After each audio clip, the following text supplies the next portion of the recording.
Selamat siang Bapak Ibu semua, salam sehat. Pada kesempatan siang hari ini kita berbincang-bincang ditemani oleh Dr. Santoso, MSI Med. Beliau mewakili Perdosi Cabang Semarang. Nah, pada kesempatan kali ini saya ingin membahas sedikit mengenai epilepsi yang mungkin Bapak Ibu semua juga masih bertanya-tanya atau ada yang ingin mendapatkan informasi yang lebih lengkap mengenai epilepsi tersebut. Silakan Dr. Santoso. Sebelumnya saya sedikit membacakan riwayat CV beliau. Beliau adalah dokter atau dosen yang mengajar di Fakultas Kedokteran Undip dan juga sebagai dokter spesialis saraf di Rumah Sakit Nasional Diponegoro dan ada beberapa rumah sakit lain. Nah, mungkin dari kesempatan kali ini saya ingin menanyakan nih Dok mengenai epilepsi karena orang awam kan menyebutnya sakit ayan ya Dok ya, dan mungkin ada dari masyarakat tuh ada sebutan yang khusus yang dijauhi dari masyarakat bahwa ini adalah penyakit menurun, ini adalah penyakit kutukan, semacam itu. Mungkin dokter bisa menceritakan penyebab dari epilepsi itu apa saja? Ya, terima kasih Dokter Lia. Sebelumnya saya nyapa dulu pemirsa, selamat siang ya, salam sehat, salam sejahtera untuk kita semuanya. Bicara tentang epilepsi memang ya, istilah epilepsi sebenarnya sudah jauh banget dikenal oleh masyarakat. Hanya saja tadi yang disebutkan oleh Dokter Lia ada stigma di masyarakat, bahkan sampai keluarganya itu juga kena stigmanya, sehingga kadang dikucilkan, bahkan ada yang mengatakan kena air liurnya saja, kalau bisa jangan kena air liurnya dan lain sebagainya. Sebenarnya kalau saya boleh mengatakan di sini itu mitos, ya. Itu bisa dikatakan sebagai mitos. Karena apa sih yang dimaksud epilepsi? Epilepsi itu ya penyakit otak yang memang ditandai atau mungkin ada gejalanya berupa kecenderungan untuk muncul kejang. Kejangnya itu nanti bisa macam-macam. Ada bentuk yang kejangnya vokal, artinya mungkin sebelah kanan saja, sebelah kiri saja, atau mungkin bisa keseluruhan kejang umum, itu juga bisa. Bahkan ada yang unik di sini, ada kejang yang sifatnya psikomotor. Jadi penderitanya dia kejang berupa kadang lupa ingatannya dalam sepintas berapa lama, kembali lagi. Kadang mondar-mandir, setelah ditanya nggak ngerti, oh saya tadi habis lakukan apa, itu mereka nggak paham. Itu bisa. Hanya saja memang untuk diagnosisnya itu butuh kriteria ya, yang kita sebut namanya kriteria diagnosis. Lalu apa sih yang dimaksud dengan kejang yang termasuk epilepsi? Kalau dari referensi yang saya baca itu memang yang namanya kejang bisa dikatakan epilepsi kalau misalkan yang pertama itu kejangnya terjadi minimal 2 kali, tapi jarak kejang satu dengan kejang yang lain itu lebih dari 24 jam. Lebih dari 24 jam dan tidak ada penyebabnya. Kalau bahasa Inggrisnya orang katakan unprovoked. Jadi tidak ada dicetuskan, misalkan gulanya tinggi, atau mungkin tensi yang tinggi, atau mungkin habis kecelakaan langsung kejang, atau mungkin panas tinggi pada anak-anak gitu ya, langsung kejang. Itu nggak ada penyebab seperti itunya. Tidak ada penyebab lain gitu ya Dok? Iya, tidak ada penyebab akut lainnya yang bisa kita temukan ketika dilakukan pemeriksaan seperti itu.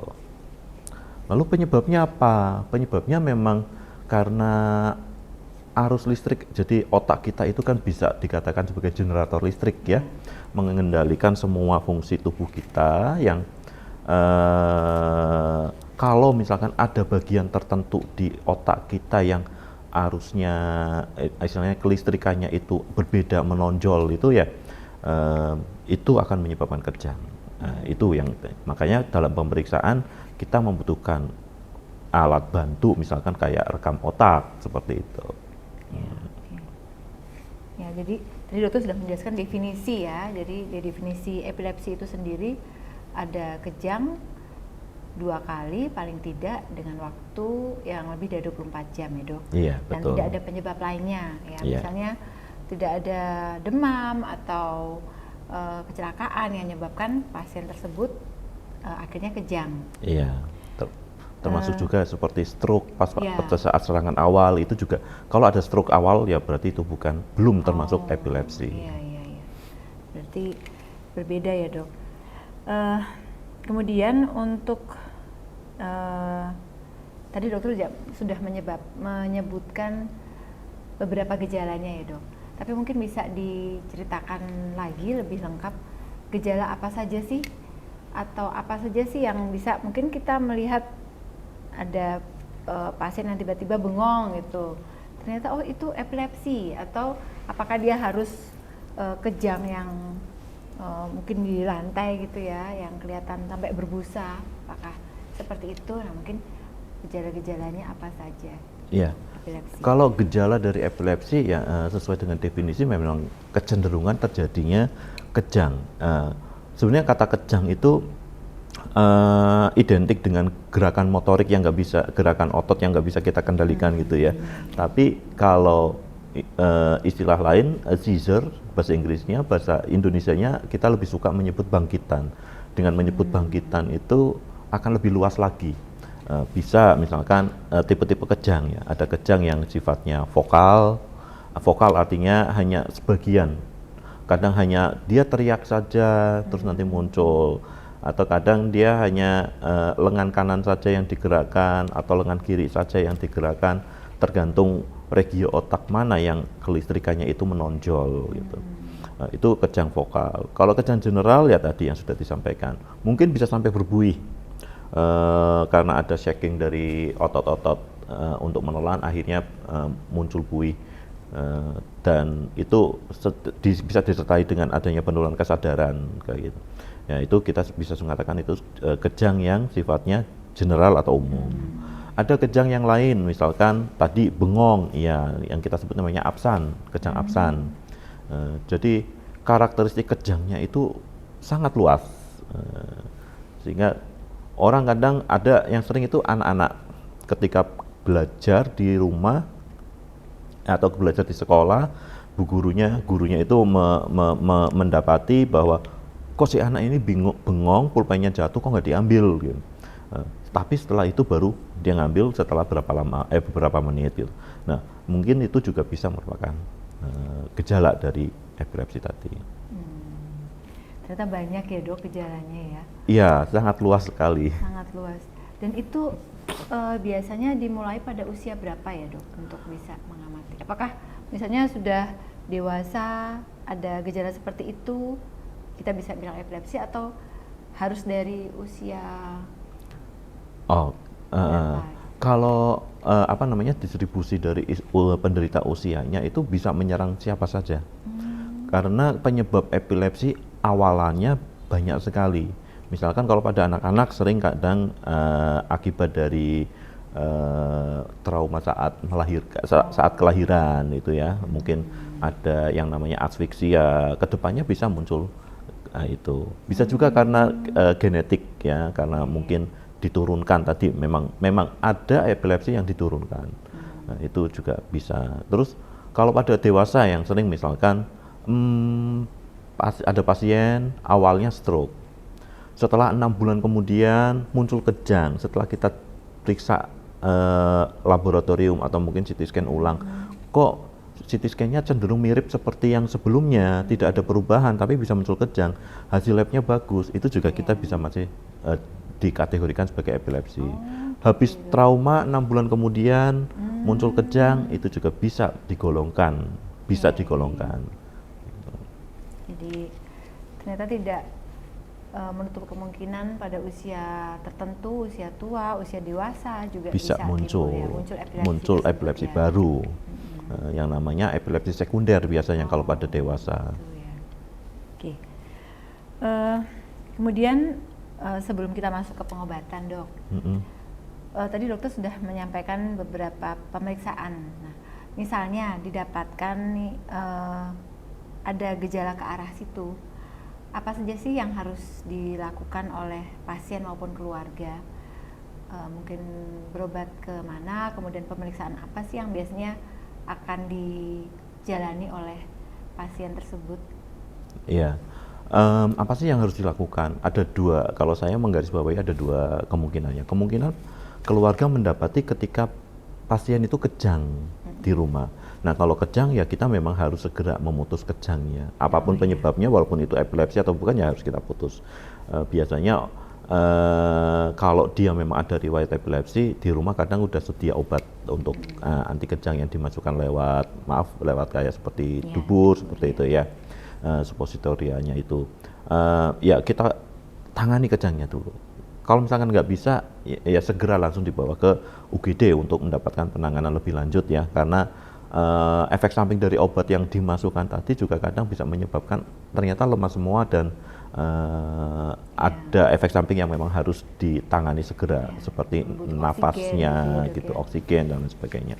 Terus ketika kejang ya tempatkan, waktu kejang tempatkan di tempat yang cukup nyaman bagi pasiennya, seperti hindari dari barang-barang yang tajam gitu, dan jangan sekali-kali memasukkan benda ke mulutnya, karena itu ternyata menyebabkan kadang saking kuatnya kekuatannya itu langsung patah, bisa masuk ke mulut. Iya, betul ya. Dan itu sulit untuk masukkan, apalagi kalau misalkan sampai menghalangi jalan nafas, itu sulit sekali. Jadi janganlah, kalau memang menggigit lidah, saya katakan ya sudah, jangan dilawan, dibuka. Dilawan pun nanti giginya bisa lepas, bisa bahaya. Tangani kejangnya. Nah, yang kedua, kalau misalkan pingin lebih lanjut lagi ya, kita perlu memang diperiksakan ke dokter spesialis saraf gitu untuk tindakan lebih lanjutnya lagi. Kita nanti ada alurnya. Kita kalau memang diagnosisnya itu mengarah ke epilepsi, kita bisa melakukan pemeriksaan penunjang berupa rekam otak atau elektroensefalografi.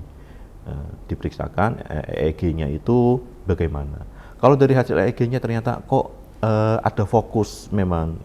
Oh, ternyata ini ada fokus yang berpotensi menimbulkan kejang ini. Kita bisa lari ke imagingnya. Mungkin MRI yang paling pas ya. Kalau CT scan kurang khas untuk memberikan gambaran, kecuali kalau lesi kelainan di otaknya luas, nah itu kelihatan. Tapi kalau yang kecil-kecil biasanya nggak kelihatan, butuh MRI. Gitu. Berarti tadi EEG atau MRI ya dok? Iya, EEG terlebih dahulu paling sering kita lakukan. Yang akan dijalani pasien. Kemudian kita melanjut ke pengobatan dok. Tadi dokter sudah menceritakan tentang pemeriksaannya, kemudian apa yang harus diwaspadai. Nah, kita lanjut ke terapi. Terapi yang diberikan kepada pasien epilepsi ini sebaiknya seperti apa ya dok? Karena ada yang bilang memang seumur hidup pasien ini akan mendapatkan terapi tersebut. Kemudian ya seberapa harus sih dia mendapatkan terapi? Apakah cukup 1 bulan habis itu nggak perlu minum lagi obatnya, atau memang seperti yang disampaikan tadi, apakah harus terus menerus? Iya, sampai saat ini untuk pendekatan untuk pengobatan pasien-pasien epilepsi itu memang dengan menggunakan obat. Lalu kapan kita mulai? Biasanya kalau memang dari pemeriksaan dokter itu sudah mengarah epilepsi, kita langsung berikan pengobatan. Kenapa? Karena kalau kejang tidak kita kelola, obatnya itu obat anti kejang, tapi dengan berbagai macam pilihan sesuai dengan guideline-nya, sesuai dengan panduannya istilahnya ya kita berikan segera. Karena kalau nggak diberikan, muncul kejang lagi, biasanya kerusakan otaknya itu semakin besar dan nanti akan menimbulkan tambahan gejala lain kan, jadi semakin parah ya. Sehingga hindari, jangan kalau bisa tidak kena kejang lagi dengan menggunakan obat. Nanti kalau misalkan dengan pengobatan kok masih tetap muncul, kita mengevaluasi kira-kira dosisnya sudah cukup atau belum, perlu tambahan obat lagi atau enggak, atau mungkin bisa pilihan pengobatan lain seperti kalau di Semarang itu ada terapi untuk surgery, pembedahan gitu ya. Itu juga, itu bisa jadi pilihan ketika mendapati pasien epilepsi yang memang kok sepertinya nggak respon dengan obat, dan setelah kita evaluasi memang kita pertimbangkan perlu itu. Tentu saja dengan plus minus dari tindakan pembedahannya itu. Gitu. Lalu apakah harus seterusnya minum obat? Kalau misalkan obatnya terkontrol, apakah harus seterusnya? Kita punya panduan. Biasanya kita mengevaluasi sekitar 3 atau 3,5 tahun itu ya. Kalau memang terkontrol dengan obat, kejangnya terkontrol, nggak ada selama minum obat bagus gitu istilahnya ya. Ya kita biasanya lakukan rekam otak ulang.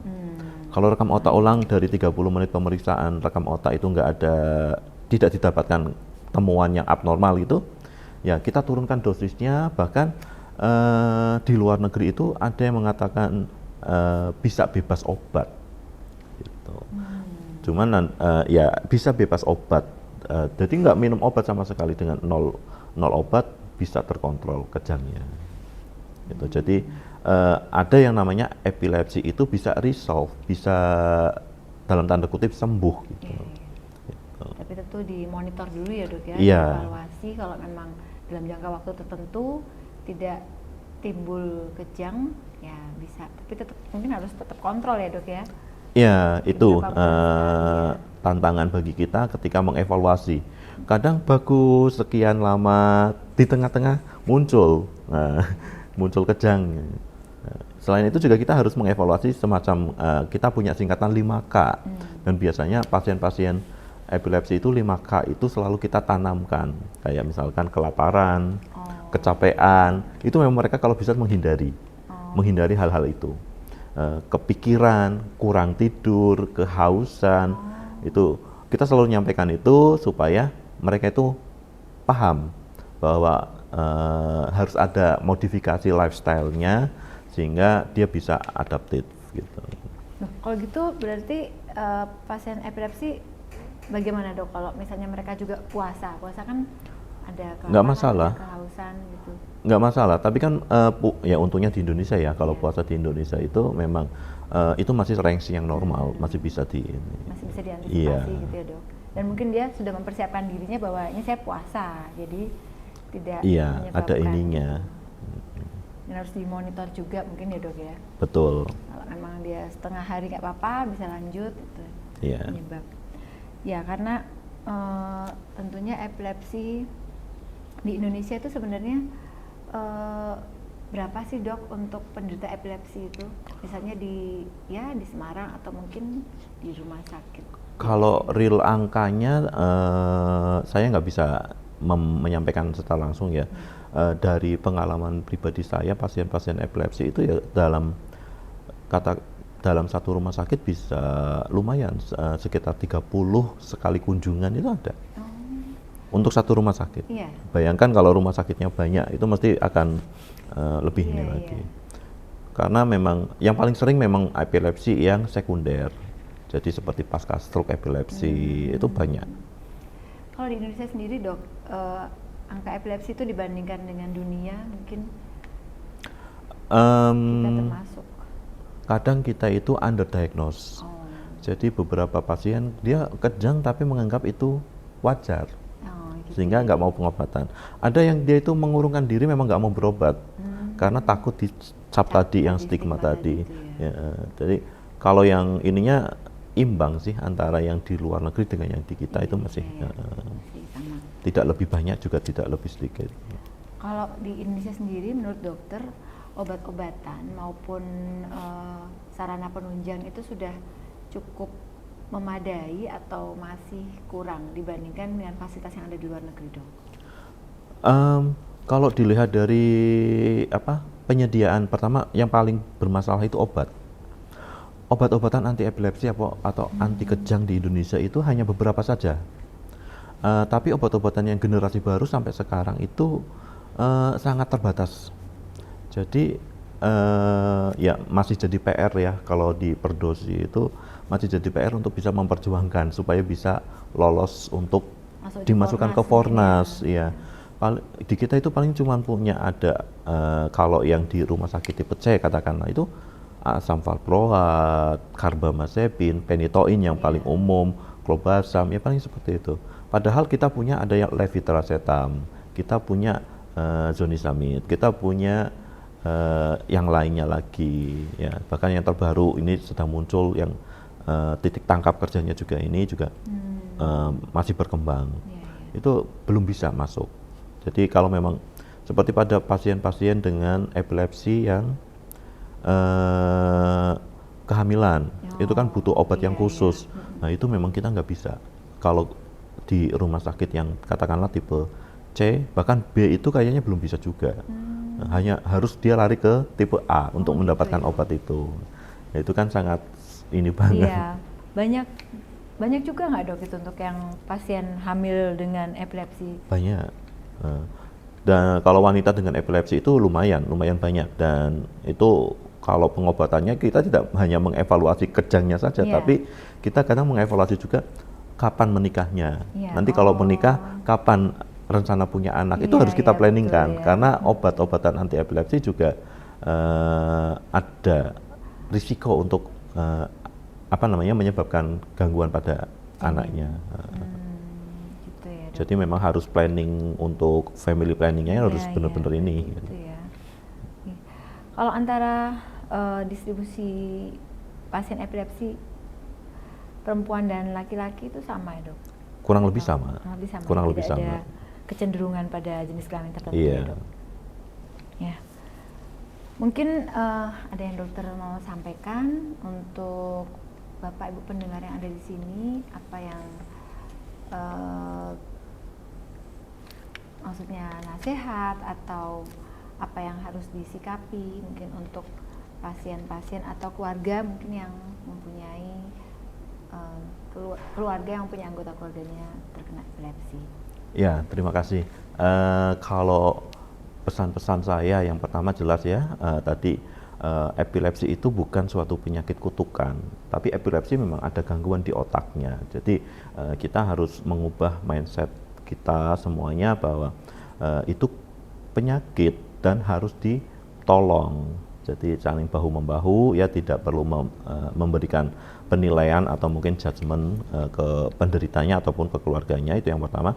Terus yang kedua, kalau misalkan terjadi kejang pada pasien epilepsi, itu memang masih kita galakan. Kita kadang datang ke sekolah-sekolah supaya gurunya itu paham cara mengelola ketika lagi serangan bagaimana. Ya simple, ketika ada kejang, tempatkan pasien itu atau yang kejang itu di tempat yang tidak membahayakan. Segera kalau memang ada obat-obatan anti kejang yang bisa dimasukkan, silakan dimasukkan, tapi tidak melalui mulut, karena itu bisa membahayakan nyawa pasien. Dan tidak boleh memasukkan benda ataupun dikasih minum itu lewat mulut. Longgarkan pakaian, dan ya segera kalau misalkan butuh bantuan medis dibawa ke rumah sakit UGD terdekat. Ya, itu. Terima kasih Dr. Santoso dan Bapak Ibu semua.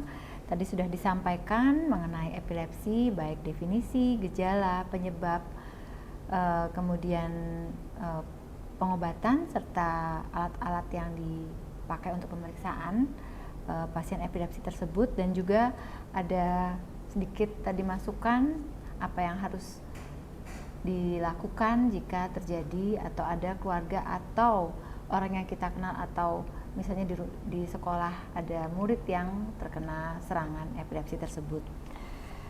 Demikian yang sudah kita perbincangkan pada siang hari ini, semoga bermanfaat.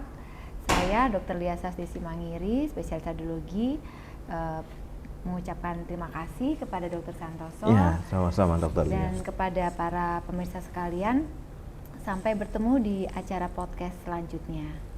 Salam sehat untuk Indonesia.